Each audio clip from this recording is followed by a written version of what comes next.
सुनने वाले सारे भाइयों बहनों और छोटे बड़े सबको मेरी राम राम। आज से हम शुरू कर रहे हैं बैसाख महीने के महात्म की कथा। इस कथा में कुल 25 अध्याय होते हैं, इसलिए ये पूरा महीना यानी कि 30 या 31 दिन तक न चलकर 25वें दिन महात्म समाप्त हो जाता है। अगर कोई चैनल आपको वैशाख महात्म के 30 या 31 अध्याय सुना रहा है तो इसका मतलब है कि उन्होंने बीच में से किन्हीं अध्यायों को काट छांट किया है। असल में इस कथा के 25 ही अध्याय होते हैं। आज का महात्म शुरू करने से पहले एक छोटी सी रिक्वेस्ट, अगर आपने चैनल को अभी तक सब्सक्राइब नहीं किया है तो प्लीज़ सब्सक्राइब करें और वीडियो को ज़्यादा से ज़्यादा लोगों के साथ शेयर करें ताकि वे भी इस पुण्य कथा को सुनकर इससे लाभ उठा सकें। अगर आप किसी भी तरह की कोई धार्मिक या पूजा पाठ की किताब या पूजा का कोई भी अन्य सामान खरीदना चाहते हैं तो उसके लिए नीचे डिस्क्रिप्शन में दिए हुए मेरे लिंक पर जाकर खरीद सकते हैं। तो शुरू करते हैं आज की कथा। वैशाख मास महात्म। पहला अध्याय। मानव जाति में सर्वश्रेष्ठ श्री नर नारायण को प्रणाम करके और देवी सरस्वती और पूजनीय व्यास जी को भी प्रणाम करके सूत जी बोले, राजा अम्बरीश ने सृष्टि को रचने वाले ब्रह्मा जी के पुत्र नारद जी से पवित्र वैशाख मास के महात्म्य को जानने की जिज्ञासा प्रकट की। राजा अम्बरीश ने नारद जी से निवेदन किया, हे ब्रह्मर्षि, आपने कृपा कर वर्ष के समस्त महीनों का महात्म्य सविस्तार वर्णन किया है। मैंने भी श्रद्धा और भक्ति के साथ इनके यथार्थ रूप को सुनकर धर्म का ज्ञान पाया है, लेकिन पौराणिक मान्यता के अनुसार वैशाख मास को साल के सारे महीनों में सबसे श्रेष्ठ माना गया है। इसलिए कृपा करके वैशाख महीने के महात्म का पूरा विस्तार सहित वर्णन करने की कृपा करें। इसे सुनने की मेरी बहुत तीव्र इच्छा है। ये माह विष्णु भगवान को क्यों इतना प्रिय है और इस माह में कौन कौन से धार्मिक कार्य किए जाएं जो विष्णु भगवान को विशेष प्रिय हैं, ये सब आप कृपा करके मुझे बताइए। इस माह में किस वस्तु का दान करना चाहिए और उस दान का धार्मिक फल क्या होता है, और ये दान और सारे धार्मिक कार्य किस देवता को प्रसन्न करने के लिए किए जाते हैं। श्री विष्णु जी का पूजन इस माह में किन किन पदार्थों से किया जाना चाहिए। हे नारद जी, ये सारी स्थिति विस्तार पूर्वक स्पष्ट रूप से मुझे बताइए। मैं इस धार्मिक कथा को सुनने के लिए तन मन से प्रस्तुत हूँ। अनन्य भक्त अम्बरीश के आग्रह से प्रसन्न होकर विष्णु भगवान के प्रिय वैशाख मास का महात्म्य सुनाने के लिए नारद जी तैयार हो गए।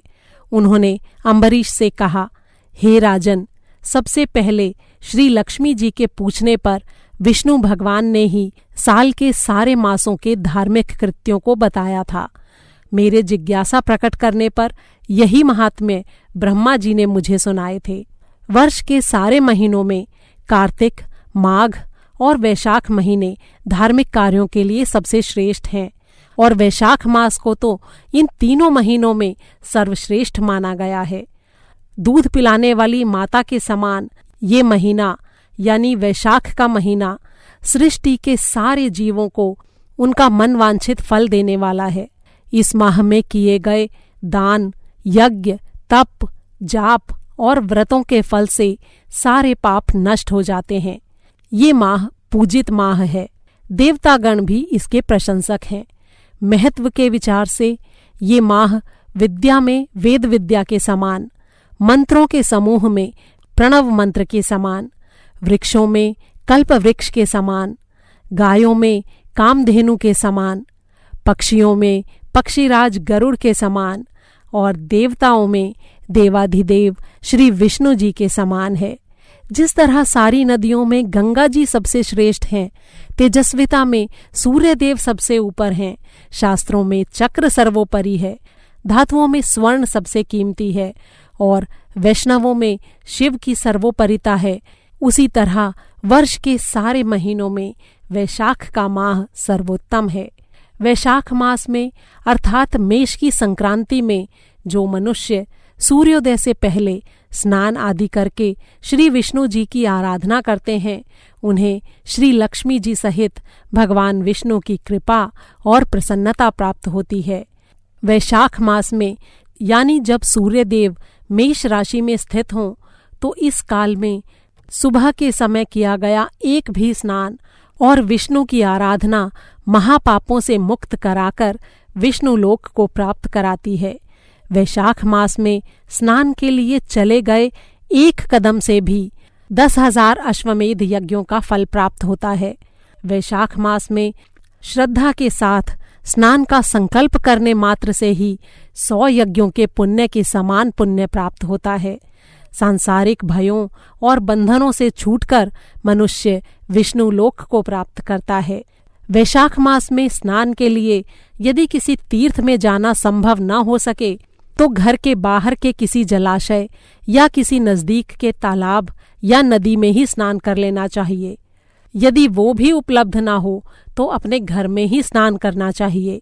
शास्त्रों में वर्णित सारे पाप यमराज की आज्ञा से मनुष्यों को तब तक प्रताड़ित करते रहते हैं जब तक कि वो वैशाख का स्नान नहीं करता है।